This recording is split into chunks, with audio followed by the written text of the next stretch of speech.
Sometimes I'm also known as Liper, and today I'm going to be teaching you how to play the basics of piano. Yeah, so this video is for someone that is an absolute beginner at piano. They have no idea anything about piano, about music, but they've always, been interested. Maybe you've been interested in learning how to play piano, or you just like music and you wish you could play music yourself, or maybe you're getting older and you're looking for a new hobby to pick up, or maybe even you just want to use it for the brain benefits, because learning how to play piano actually is proven to make you smarter, because it actually improves neurological connections in the brain and develops it and works it out in many different ways and prevents later on brain disorders like dementia and whatnot, and Alzheimer's and stuff like that. And it basically just tunes everything up, kind of like a piano's in tune. So let's tune your brain up. Okay, so I'm going to be showing the basics, and it's sort of an ongoing lesson series which will start really basic. So even if you have known a little bit about piano before but you just don't have any clue for later stuff, just use this as a review. A few lessons will probably be, most people know, but if you don't, that's fine. This is what this is for. It's for the absolute beginner. If you have never taken piano in your life and you just want to learn. And then eventually it's going to go on and on and on, and it'll show you things that you probably don't. Alright, so let's get right into it. So the first thing I'm going to cover is fingers. Your finger numbers. Ooh. So your fingers actually have numbers or names so that we can know which finger we need to play on the piano by writing it on the sheet music. Later on in later lessons I'll teach you guys how to read sheet music and stuff like that. So, but for now, let's just leave that. That's what we use it for, is to tell our finger, be able to communicate which finger we want on which. Instead of going like, oh, well, that finger on your right hand goes there. It would be too vague. So how it goes, it's pretty simple. Just look at your fingers like this or like that, whatever. And all you do is your thumbs are going to be called 1. Pointing fingers are 2, 3, 4, 5, just outward. So 1, 2, 3, 4, 5. 1, 2, 3, 4, 5. Pretty easy, right? Yeah, so that's it. Just 1, 2, 3, 4, 5. 5, 4, 3, 2, 1. So both thumbs are 1, 2, 3, 4, 5. One thing is, if you're playing scales, you want to be thinking from left to right kind of a motion with both hands. So the left side. Now you notice, look, the left side of my left hand is my 5th finger, and the left side of my right hand is my 1st finger. So don't let the numbers confuse you, okay? Think left to right when you're playing scale passages together. Okay, so that's finger numbers. The next thing we're going to do is look at the notes on the piano. Alright, so here we are at the piano. So we're first going to learn all the names of these keys. Now, I know what you're thinking. Andrew, there's a lot of keys here. Are you sure we're going to have time to learn all the names of them? Yes, we are actually. Because there's actually only 7 names for all these keys. So, what would the names be based off of? Well, it's actually the English alphabet. So, A, B, C, D, E, F, G. That's it. So, there are actually 88 keys in this whole piano. So somehow 7 letters can't really, 7, 88, there's something wrong here. Unless they just repeat, don't they? So this actually repeats from here to here. So on a standard piano, like a full-size standard piano, like a grand piano like this, or a full standard regular piano, there's 88 keys. Other keyboards have different amounts of keys, but this one just has 88, okay? Alright, so at the very bottom of an 88 key keyboard is an A. So it starts at the first letter, with the first note. Because this is actually the first note, because it goes this way in piano. It's always going from left to right, just like when you read. So this is the bottom, and that's the top. So the bottom note is A, and it goes A, B, C, D, E, F, G. So if you ever get lost, that's all you do. You just go down to the bottom of your piano and you go A, B, C, D, E, F, G. And then you find whichever note that you're looking for and do that. Okay, so that's the bottom of the keyboard. Now up at the top note is actually a C. Now how do I know that? Well, I know that because of the black keys. The black keys, there's 2 of them and then 3 of them. 3, 2, 3, 2. And they're all throughout the piano. And what do? They actually tell me where I am at the piano. Because these black keys could have easily just been made into white keys and then pushed into the spaces in between, right? The whole point of these is to actually be able to determine where you are playing. Because imagine if someone's just like, okay, well, I'll play the 71th key up here, not 71th, 71st, 71st key, and then like the 29th and the 38th together or something like that. How would you really know, right? Because there'd be no way to count that this is A or C or whatever unless you have these, because that actually shows the shape of the key and it gives you an idea of where you are. So that's actually how you find the key you're looking for when you're playing on the piano. Now this is the easy way, like the fail-safe way is just to go A, B, C, D, E, F, G. And then I have a couple tricks for learning how to memorize those keys. So to find a C, which is the most important key, basically, well, it's not really the most important, but it's the most centrally used. So there's the C up at the top, the A at the bottom. Now in the middle, we have what's called middle C. And that's middle C right there. All we do is we look for 2 black keys, and then to the left of that. And that's C. Now, if we're going to find A, so A would be you find 3 black keys, and then go to the middle one of the 3, and then go to the right. So 3, middle, right. Now we go somewhere else. 3, middle, right. That's an A. These are all A's.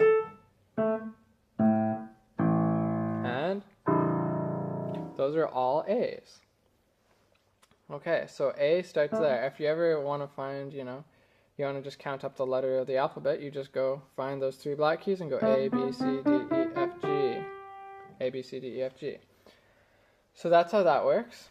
Now, there's other ways to memorize them, because eventually you want to make it so that you can just look at a key and know its note name. So I've done that with people in my lessons. Like the first lesson, they know all the keys on the piano and they can hit the keys. So it is possible to learn it very quickly if you just want to. The biggest part of piano, just like anything else, is the amount of determination you have to learn it. So it's mainly up to you and how much you practice. And then the information I give you, you can use as tools to speed up your progress. Okay, so this is C. That's A. So A is to the right of the middle black key. And C is to the left of the 2 black keys. Now, we have another one called F. So we go 3 black keys to the left. So look at this. C and F look very similar, don't they? They almost look like copies of each other. If you only had 2 black keys here and 2 black keys here, they'd look identical. So what we actually have to do is we have to see the difference between this is 2 black keys and that's 3. So people can get those 2 confused. So that's why I try to teach them at the same time to explain the differences so that they don't get confused. So C has 2 black keys and F has 3. That's the only difference because they look exactly the same. Okay? Now the other 2 lookalikes are the E key and the B key. So E and B. Fun, eh? So E has 2 and B has 3. That's basically it. E's got 2, B's got 3. And that's all you can do. So you go back and forth between those. Try testing yourself like that. Okay, now the next key is D. So D goes right in the middle, or right in between the 2 black keys. Now the reason D's sort of actually easier to understand than other ones because, well, remember, not understand. But it's because they're going right between the 2 black keys right here. So D is sort of like a den. See? Ooh, I'm going to get into the den here. Cozy up and watch some TV with my, whatever, if I was that big, right? I could just set up my TV there. I could have like a nice plasma up against the wall there. Although I think LCDs are better now, aren't they? Anyway. Okay, that's a bit off topic. But yeah, so D is for like a den. So that's D. You just look for 2 black keys and then go in between. Pretty simple, right? And now we knew A was there. So G is just the key to the left of it. So G is to the left of the middle notes. And look at this. They sort of look like mirror images of each other, don't they? Right? If you put a mirror in the middle, it would be like they're mirror images of each other. So just remember G's on the left and A is on the right. Okay. So those are the keys. All right. So next up here is hand position. So I'm going to show you how to move your hands in the right way and how to play the keys now that you know what all the keys actually are. So they just repeat up and down the keys. And with our fingers, what we actually want to do, we actually want to create kind of semicircles with our hands. And we're going to play with the side part of our thumb like this. Right there. And that just plays down into the key. And when we play the key, we need to always make sure that we go right down to the bottom of the key. We don't want to do this, because then no sound actually happens. We have to play right down to the bottom of the key. What makes it louder or softer is how fast we depress the key. If we go, it's loud. If we do it slowly, it's softer.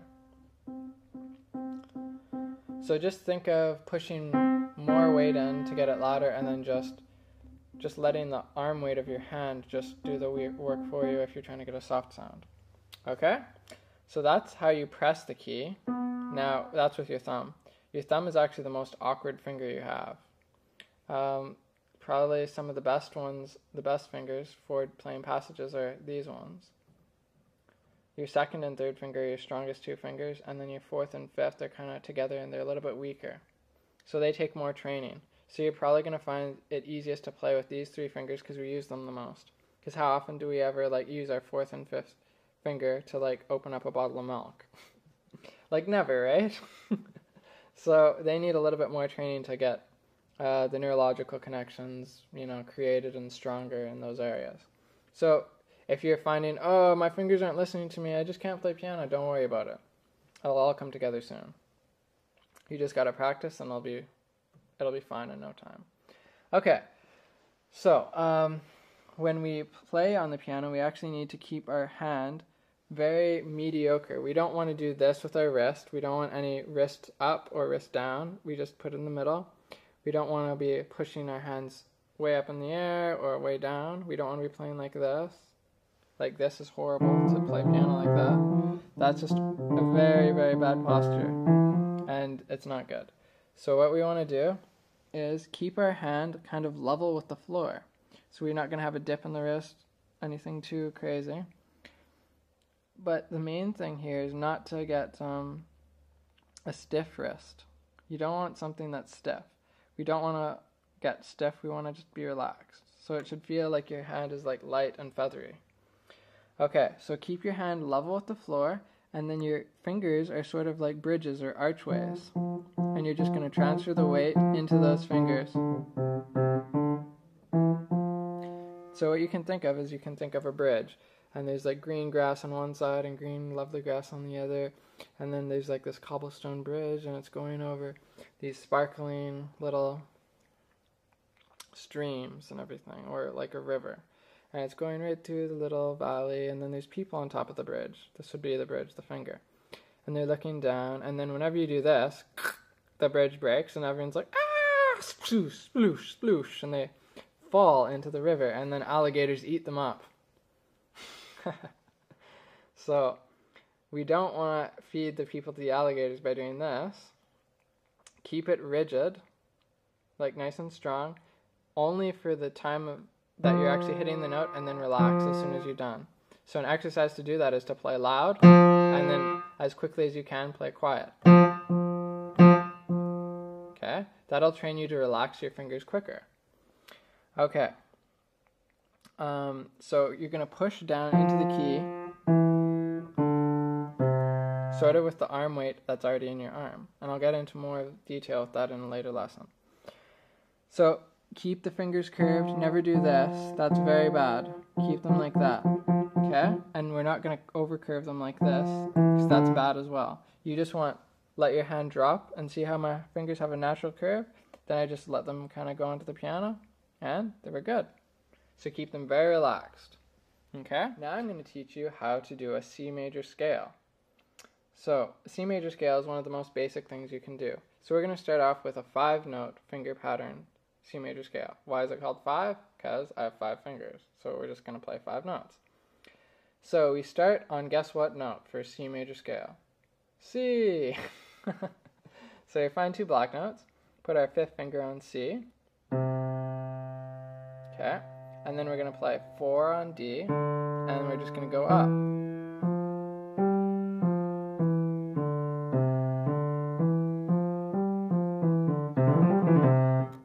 Woohoo! Okay, now, we actually want to be able to get to here though.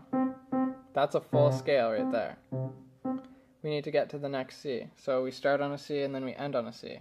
So to do that, we actually have to do something called a tuck. So we're going to do the first 5 notes. And then, as we do this, we're actually going to keep our hand like this and move it over. And our thumb's going to slide underneath. And as you do this, you have to keep your hand flat. So it shouldn't be kind of doing this, like a whole flopping motion, or your arm shouldn't be moving up and down. It's just going to be a very...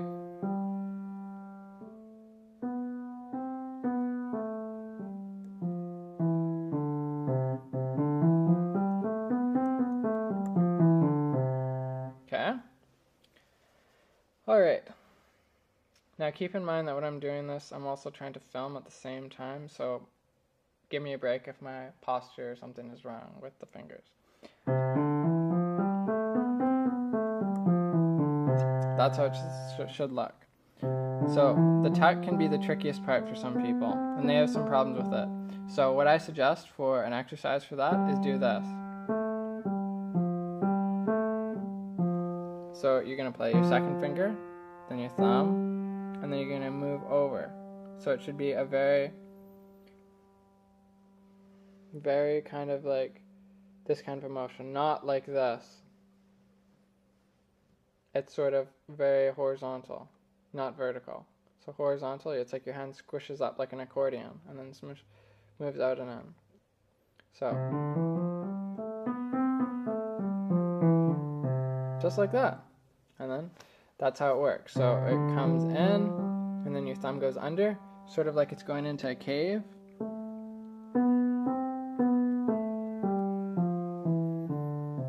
And that's a C major scale. It goes from C to C.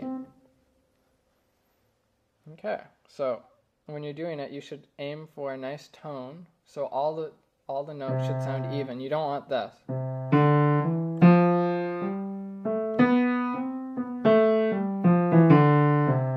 Okay, and also it should be steady.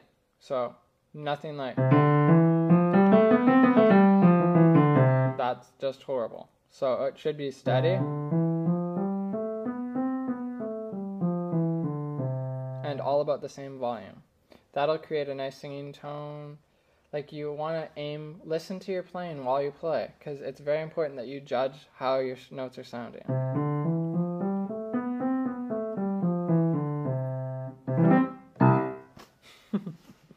Okay, so that's that. That's a C major scale. Now we're going to learn Twinkle Twinkle Little Star. Okay, so Twinkle Twinkle Little Star has 2 main themes or sections. The first one goes like this.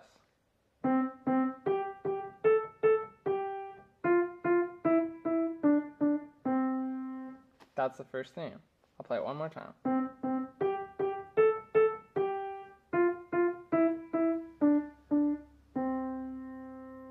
Okay.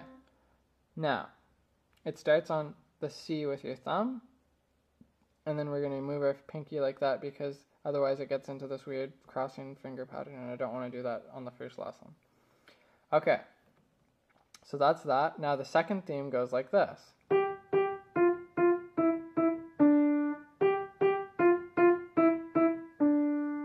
So you're just playing each note twice, so like G, G, F, F, E, E, D.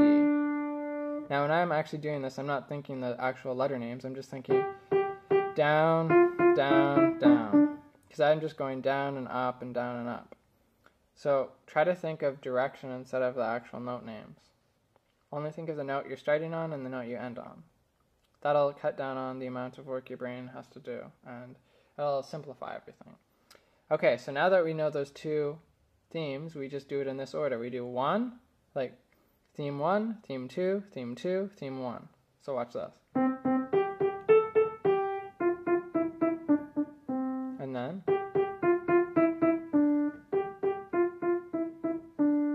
back to theme 1 again.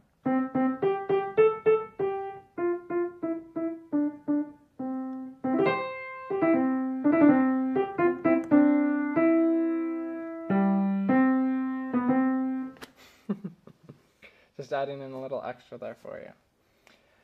Okay, so that is Twinkle Twinkle Little Star. Okay, well, I hope you enjoyed the lesson there, and I hope you guys learned some things, and we'll have some stuff to practice.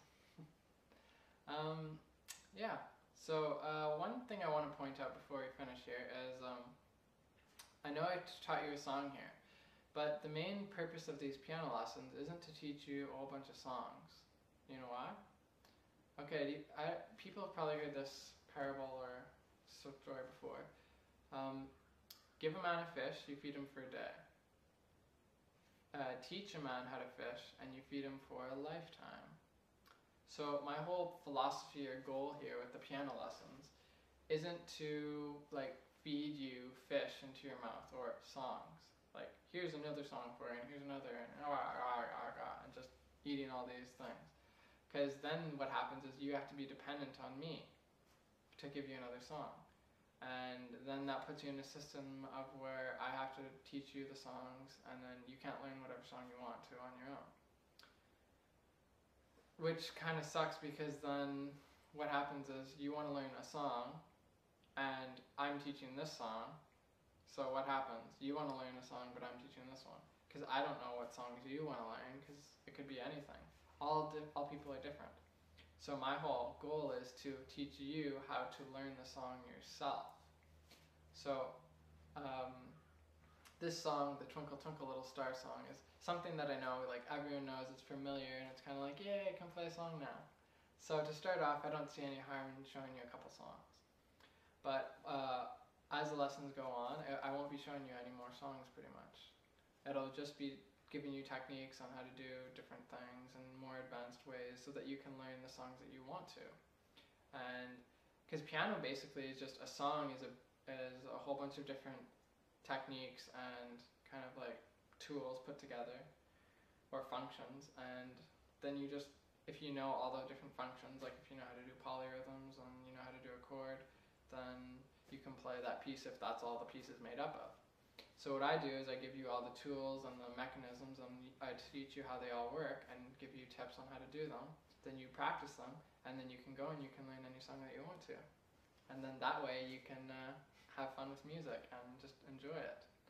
And you guys can all learn the songs that you want to, and like the whole world hopefully can expand the music community, and more people can enjoy piano and just have fun with music, because music is an international language. You can go anywhere and just play music for people, and they'll be like, that's nice. So I'm trying to share that with you guys,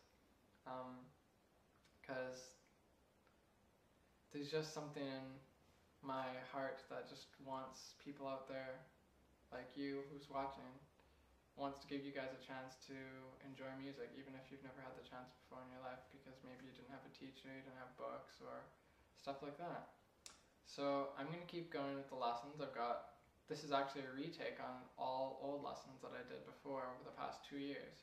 So I'm going through the old lessons with the same plan, but trying to improve upon them with my new teaching skills and higher quality and better like lighting and everything. So hopefully I can match what I did in my previous videos. And I hope you guys enjoy all the videos coming out. So take care, happy practicing, and I look forward to seeing you in my next videos. Bye.